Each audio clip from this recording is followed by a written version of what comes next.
Hello everyone, Asaf Rajeshwar Singh. आज इस video lecture से हम आपका एक नया चैप्टर स्टार्ट करने वाले हैं। Chapter number 8, confronting marginalisation. ठीक है, इस चैप्टर में हम किसके बारे में पढ़ने वाले हैं? कन्फ्रंटिंग मार्जिनलाइजेशन के बारे में। पिछले चैप्टर में हमने क्या पढ़ा?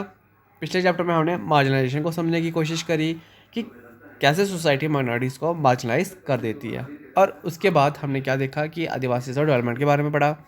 फिर हमने समझा कैसे मुस्लिम कम्युनिटी अपने आप को मार्जिनलाइज्ड फील करने लगती है। अब ये जो चैप्टर है हमारा, कन्फ्रंटिंग मार्जिनलाइजेशन। अब मार्जिनलाइजेशन तो हो रहा है, ठीक है, अधिकारों से वंचित तो किया जा रहा है।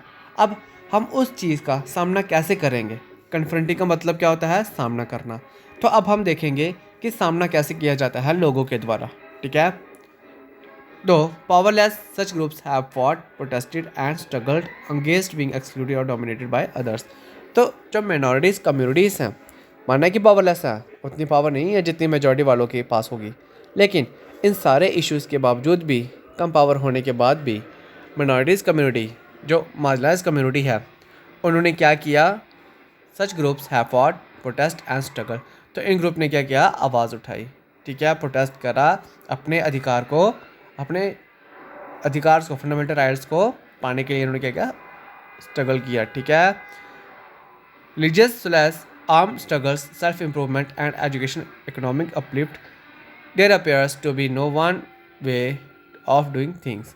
मतलब जो क्या है कि इन्होंने क्या किया? जो मार्जिनलाइज्ड कम्युनिटीज़ हैं, ठीक है, जो माइनॉरिटीज़ कम्युनिटी है, उन्होंने क्या किया? रिलीजियस सोलेस किया, ठीक है, प्रोटेस्ट किया, पीसफुली प्रोटेस्ट करा, और बीच बीच में कभी कभार आर्म स्ट्रगल भी हुआ, हथियार भी उठाने पड़े।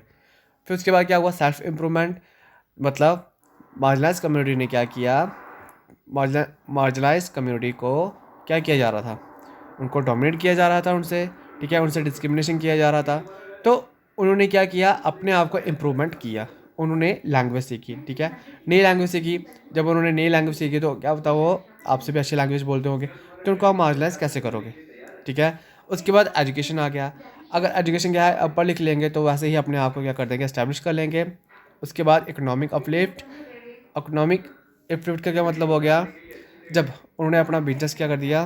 बिजनेस किया, ठीक है, बिजनेस स्टार्ट कर दिया, तब जाके वो अपने पावर में आते हैं।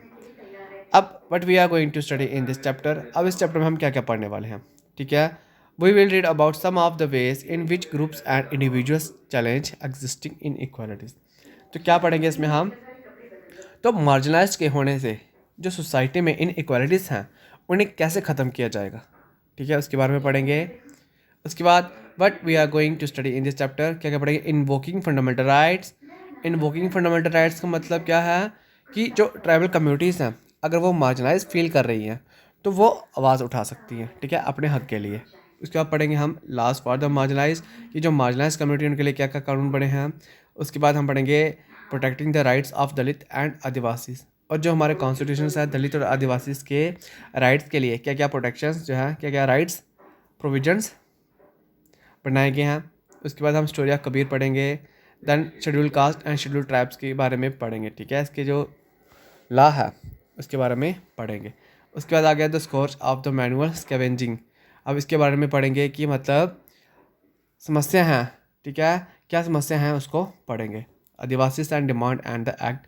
फिर हम उसके बाद क्या पढ़ेंगे? आदिवासी और डिमांड एक्ट जो निकाला था 1989, उसके बारे में थोड़ा और डिटेल में पढ़ेंगे। और लास्ट में हम इस चैप्टर का कंक्लूजन भी देखेंगे, किस चैप्टर का क्या कंक्लूजन बनता है, क्या कंक्लूजन निकलता है।